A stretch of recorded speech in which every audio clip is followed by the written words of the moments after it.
Baik, untuk selanjutnya kita akan mencoba. Ini ada teorema yang unik yang bagus bagi kalian. Jadi nanti kalian tidak perlu teorema tentang subgrup seperti itu saya katakan subgrup.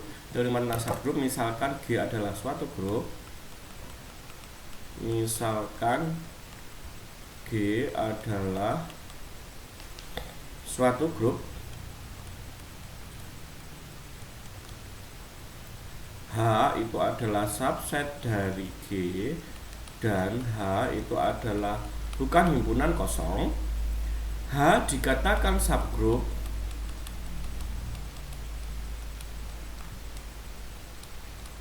H dikatakan subgrup jika dan hanya jika dan hanya jika yang pertama H tertutup di bawah operasi G.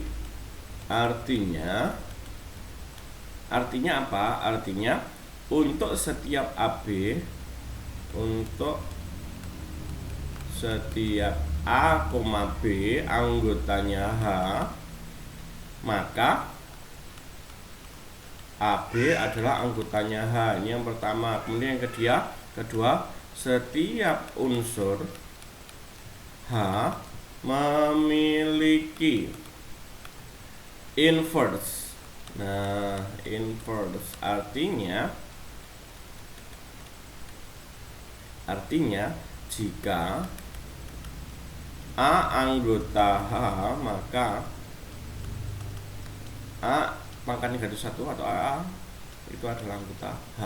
Jadi kalian nanti tidak perlu membuktikan, tetap syaratnya ini H subset dari G dan H tidak kosong.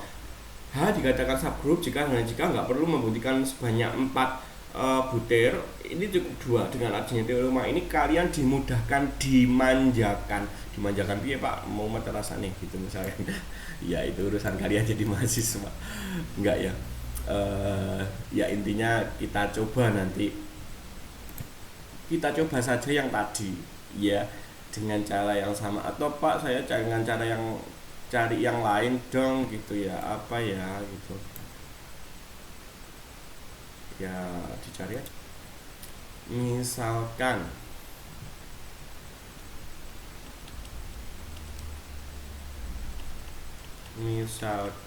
diberikan Z8 pada operasi penjumlahan merupakan grup.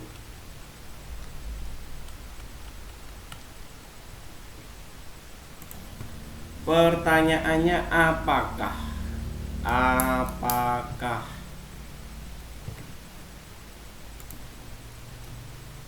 M, misalkan M 2 0 0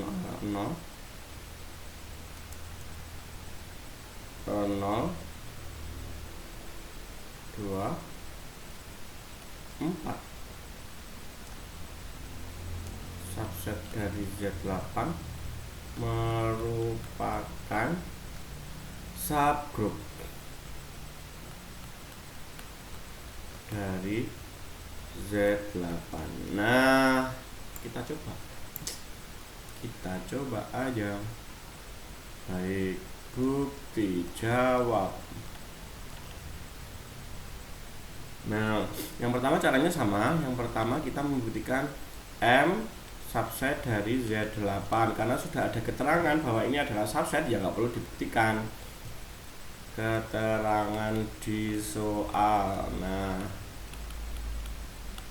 kemudian yang kedua, M tidak kosong karena sudah punya anggota. M itu 0, 2, 4. Nah, kemudian yang ketiga kita membuktikan tertutup.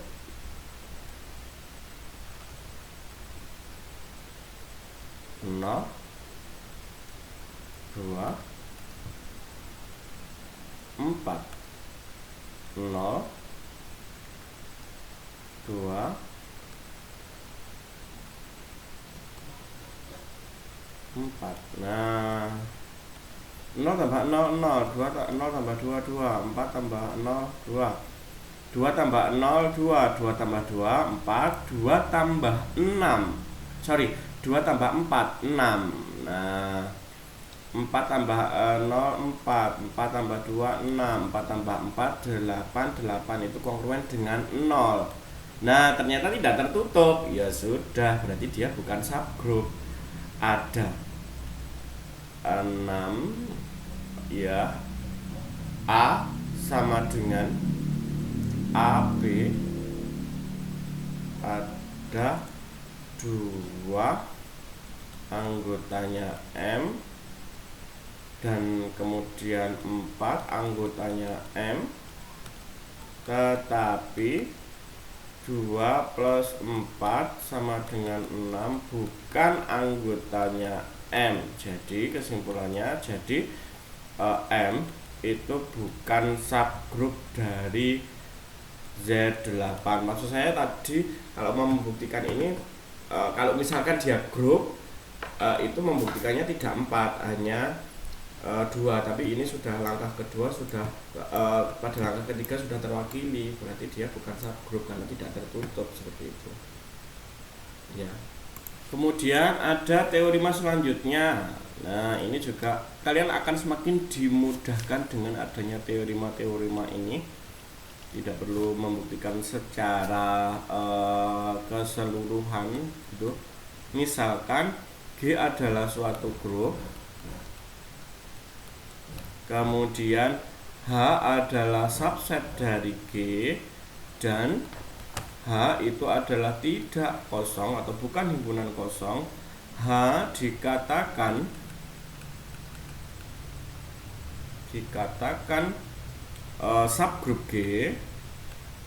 subgroup G jika dan hanya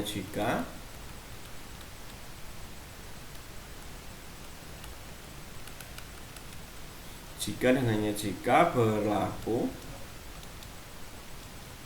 untuk setiap X, Y anggotanya H, maka nah ini malah hanya satu, X dioperasikan dengan Y inverse itu adalah anggota H. Cukup ini aja. Jadi kalau praktis kita hanya membuktikan 1 2 3, cukup 3 poinnya ya.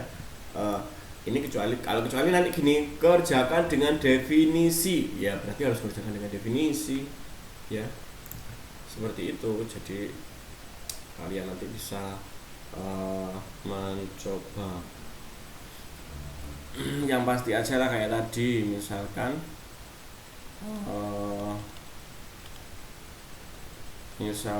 diberikan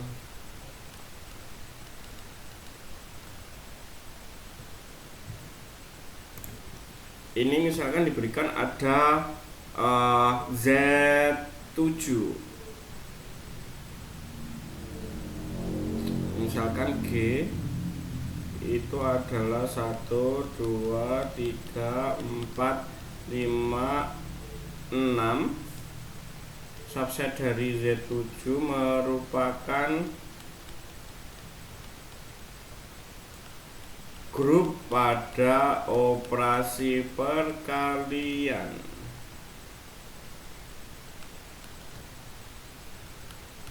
Dan ada H sekarang. H itu misalkan 1 2 4, sorry,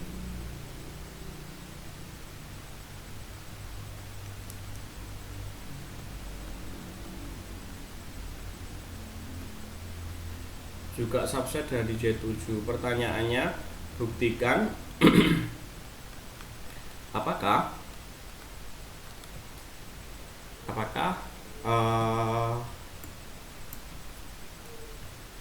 H itu subset dari G. Langsung aja dijawab, karena kita yang pertama H subset dari G ya, untuk setiap A anggotanya H maka seluruhnya ada tuh ya, maka A juga anggotanya G ya. Jadi H itu adalah subset dari G. Kemudian tidak kosong. Yang kedua, H itu adalah bukan himpunan kosong karena H itu adalah anggotanya 1, berapa lagi? 2 dan 4. Maka H tidak atau bukan himpunan kosong. Next, selanjutnya yang ketiga, kita cukup mencari inverse dengan bantuan tabel Cayley. Ya, tabel Cayley. Kalian 1, 2, 4.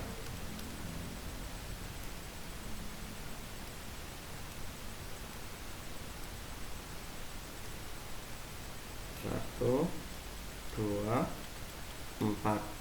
1 kali 1, 1, 2 kali 2, 2, 1 kali 2, 2, 1 kali 4, 4, 2 kali 1, 2, 2 kali 2, 4, 2 kali 4, 8. 8 itu kongruen dengan 1 pada Z7. 4 kali 4, 4. 4 kali 2, 8, berarti 1. 4 kali 4, 16. 16 berarti 16 itu kalau 14 kan 0 toh ya. Berarti kalau 16 berarti 2.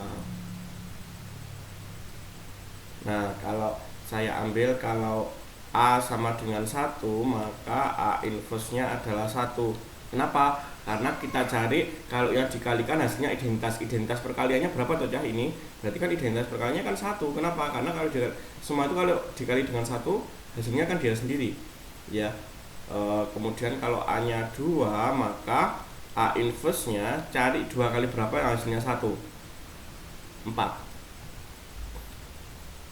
Kemudian 4 kali berapa yang hasilnya 1? Berarti 4 kali 2 berarti 2. Nah, kita ambil kan tadi definisinya teorimanya kan ini mana tadi atas. Nah, ini kalau kita untuk setiap X Y anggotanya H, maka X dikali Y inverse sama dengan H.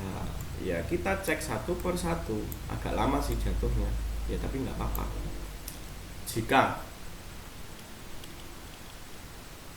A sama dengan 1, maka 1 kali 1 ya 1. Ini inverse-nya kan, dikali inverse-nya nanti 1 dikali 4, 1 dikali 2 gitu.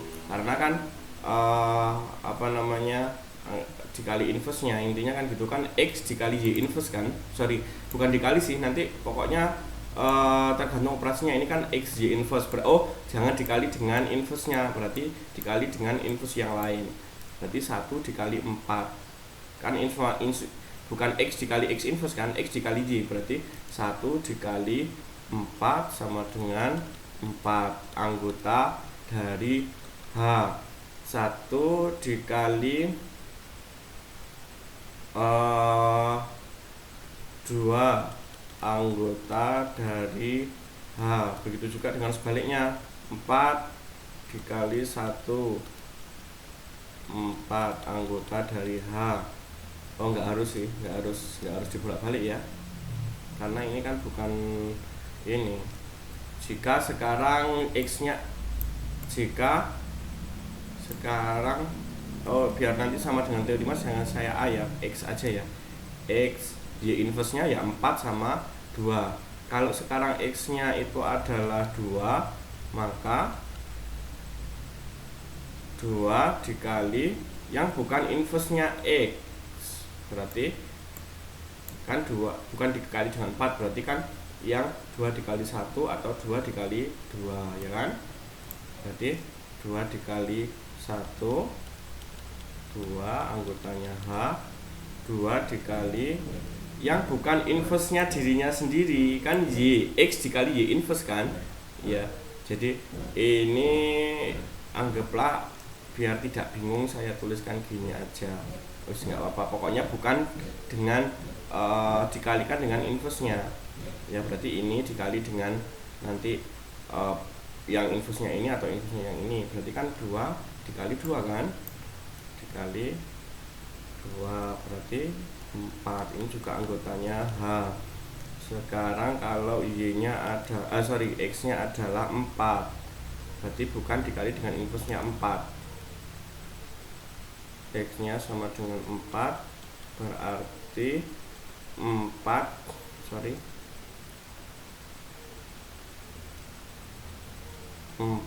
dikali yang bukan inverse-nya 4 apa? Yang bukan berarti bukan dikali 2, 4 kali 4 sama 4 kali 1. 4 kali 4 16 itu sama dengan 2, ini juga anggotanya H. 4 kali 1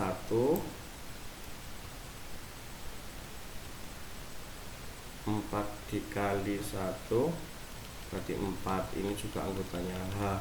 Jadi ini kan X dikali Y inverse, ini juga X dikali Y inverse. Pokoknya bukan yang X dengan X inverse, ini juga X dikali Y inverse. Kan sesuai dengan definisi teorimanya seperti itu. Jadi kesimpulannya karena semua itu adalah, jadi untuk setiap X, Y anggotanya H, maka X dikali inverse Y itu adalah anggotanya H, ya. Sehingga jadi dari 1 sampai 3 maka H adalah subgroup dari G. Seperti itu jadinya. Baik, untuk selanjutnya teorema yang selanjutnya ini ada teorema yang sangat unik. Jika H dan K adalah masing-masing subgroup dari G,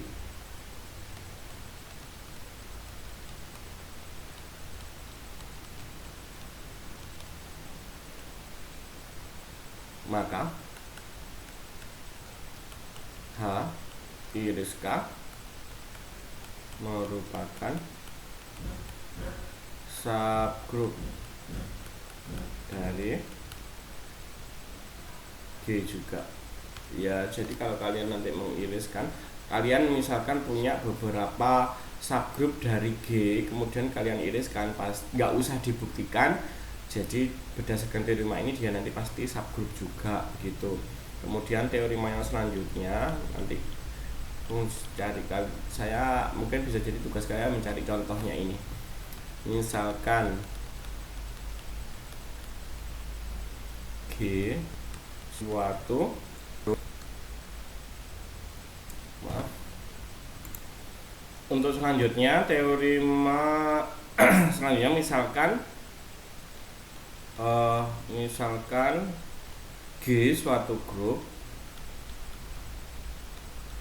G itu adalah suatu grup, C adalah koleksi subgrup dari G, C adalah koleksi dari subgrup dari G,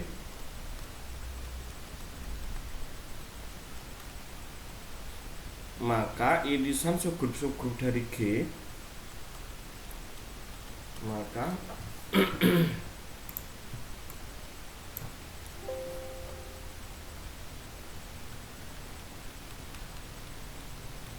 irisan subgrup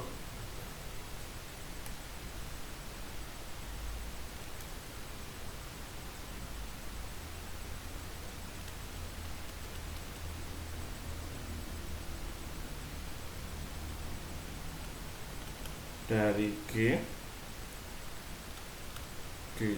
juga merupakan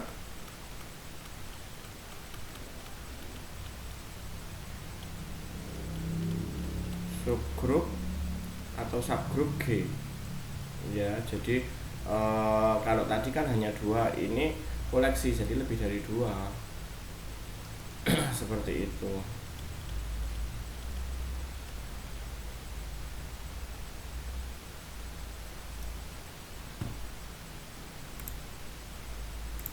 Untuk selanjutnya kita membahas tentang subgroup siklik, ya. Subgroup siklik ini yang juga penting bagi kalian. Subgroup siklik itu apa? Jadi perlu diketahui dulu. Subgroup H sebagaimana pada teori 4.15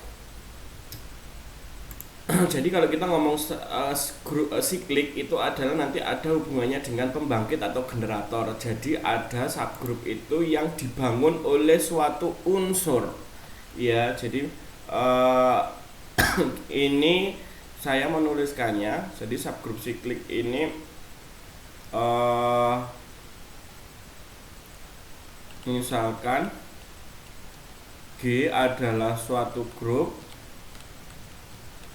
pada operasi bintang, operasi biner bintang, dan H adalah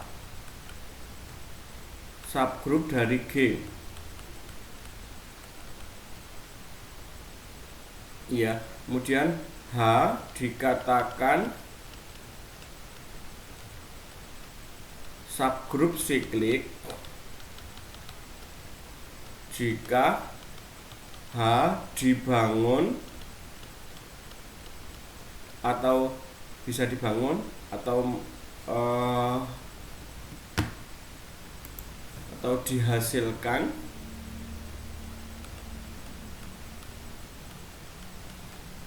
oleh unsur A, di mana A adalah anggota H.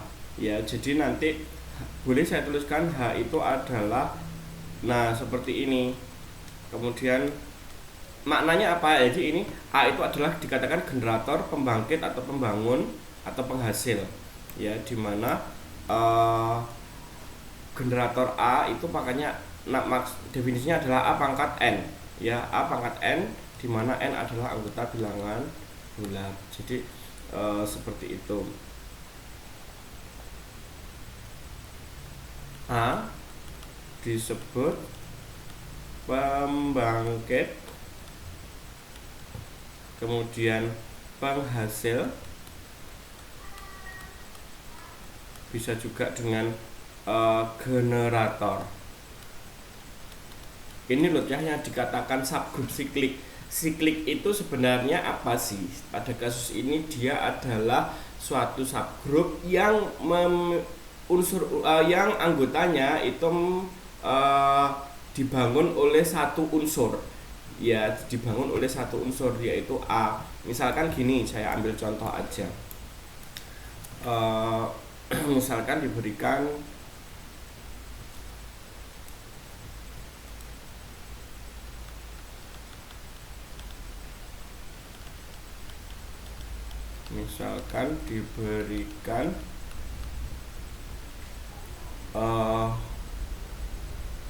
Z pada operasi penjumlahan adalah grup dan 3Z merupakan subgrup dari Z. Ya, tentukan apakah 3Z merupakan subgrup siklik. Buktikan. Baik, seperti ini. Di sini kita tidak perlu membuktikan dia subgrup karena sudah ada keterangannya. Jadi Z pada operasi penjumlahan adalah grup dan 3Z itu adalah subgrup dari Z. Tentukan apakah 3Z merupakan subgrup siklik. Kalau mau membuktikan suatu subgrup itu siklik atau bukan, kita harus mencari generatornya. Ya, jadi pembangkit atau pembangunnya apa? Berdasarkan definisi pembangkit atau generator. Ya, generator definisinya apa ini? A pangkat N. Masih ingat A pangkat N pada grup itu tidak selamanya A dikali A dikali A, tergantung apanya, Cah. Masih ingat yang kemarin dibuka kembali, tergantung operasinya. Kalau operasinya bintang, A pangkat N itu yang maknanya A bintang A sebanyak N faktor. Kalau kalau dia operasi penjumlahan A pangkat N, berarti maknanya ya A tambah A sebanyak N faktor. Berarti masih ingat ya, sekali lagi ini diingat-ingat. Jadi pada kasus ini kalau operasinya perkalian memang 3 pangkat 2 adalah 9. Kenapa? Karena 3 kali 3. Sekarang kalau operasinya penjumlahan 3 pangkat 2 jadinya berapa? 6. Kenapa? Karena maknanya 3 pangkat 2 itu adalah 3 tambah 3. Ya, seperti itu. Nah, kita akan menentukan, misalkan tadi Z itu kan anggotanya negatif 1, negatif 0, 1. Sebentar, ini saya terus gini aja.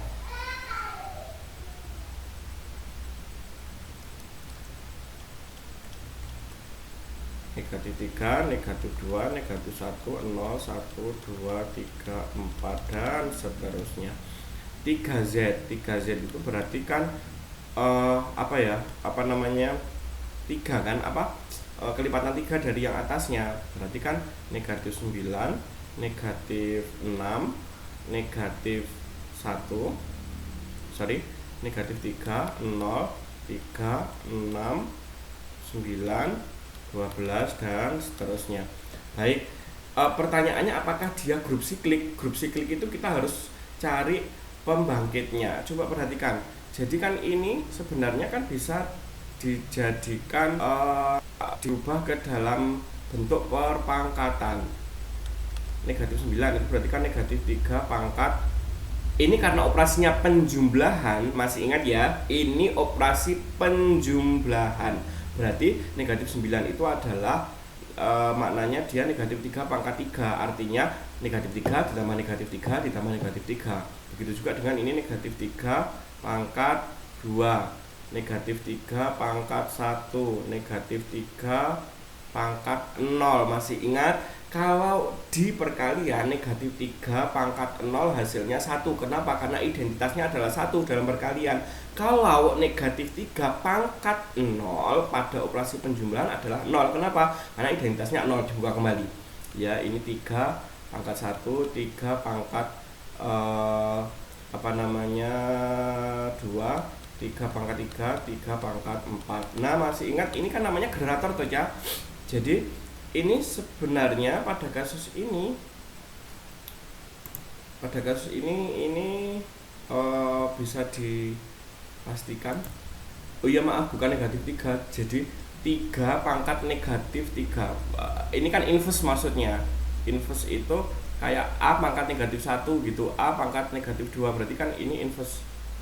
Nah, inverse-nya bukan 3 pangkat negatif 3 itu bukan lagi 1/3 pangkat 3, tapi ini karena penjumlahan lawannya inverse-nya negatif, berarti 3 pangkat negatif 3 itu adalah negatif 9. Ini juga seperti ini juga seperti ini. Jadi ini kalian sekarang harus memahami kapan kita ngomong 3 pangkat negatif 1 kalau di dalam perkalian itu nah seperti ini. Kalau dalam penjumlahan 3 pangkat negatif 1 itu adalah negatif 3. 3 pangkat negatif 2 artinya kan inverse dari 3 pangkat 1, inverse dari 3 pangkat 2. 3 pangkat 2 itu kan 6, inverse-nya 6 pada operasi penjumlahan negatif 6. Ya, 3 pangkat negatif 3 berarti maknanya adalah inverse-nya 3 pangkat 3. 3 pangkat 3 itu pada operasi penjumlahan sekali lagi bukan 27 tetapi 6. 6 inverse-nya 6 berarti negatif. 9 inverse-nya 9 berarti negatif 9 dan seterusnya. Ya, jadi ini penting dipahami oleh kalian karena ini jadi intinya adalah kalian harus bisa memahami makna pangkat di sini. Jadi pangkatnya tidak umum lagi, tidak sekalian hanya perkalian, juga tidak hanya pembagian, ada penjumlahan dan ada berhubungan dengan inverse. Dari sini sebenarnya kan ini kita bisa mengatakan bahwa 3Z itu adalah suatu unsur yang dibangun oleh angka 3. Iya kan? Kenapa? Karena masih definisinya pembangkit ini berarti kan dia subgrup siklik. Ya, karena 3Z itu dibangun oleh 3. Ini kan semua pangkat ini bilangan pokoknya kan 3 toh. Nah, berdasarkan ini tadi ini H ini adalah ini generator dibangun oleh unsur A. Unsur A itu generator unsur A itu apa? Maknanya adalah A pangkat N, di mana N adalah anggota bilangan bulat. Nah, next kita ke atasnya lagi. Nah, ini kan sebenarnya berarti A pangkat N tadi ini semua kan A-nya ini kan dimaksud unsur 3. Ya, jadi 3Z ini dibangun oleh unsur 3 sehingga ya kita bisa mengatakan jadi gimana ini tadi seperti ini toh. 3 pangkat negatif 3, 3 pangkat negatif 2, 3 pangkat negatif 1, 3 pangkat 0, 3 3 pangkat 0, 3 pangkat 1, 3 pangkat 2, 3 pangkat 3, 3 pangkat 4, dan seterusnya. Ya, jadi dari sini maka pembangkit dari 3Z adalah 3 atau generator. Kesimpulannya, jadi 3Z merupakan subgroup siklik. Ya, itu. Jadi nanti kalau kalian menentukan subgroup siklik atau bukan, kalian cari apakah dia punya pembangkit. Nah, ini tadi ya. Jadi ini ternyata ini pembangkitnya 3. Ya. Kenapa? Karena negatif 9 itu bisa saya ubah menjadi 3 pangkat negatif 3. Masih ingat sekali lagi, pada pangkat di sini itu adalah mengikuti operasinya. Ya. 3 pangkat negatif 3 itu adalah negatif 3 ditambah negatif 3 ditambah negatif 3. Begitu juga dengan ini dan seterusnya. Itu ya. Baik, pertemuan kali ini saya akhiri. Assalamualaikum warahmatullahi wabarakatuh. Selamat menikmati materi.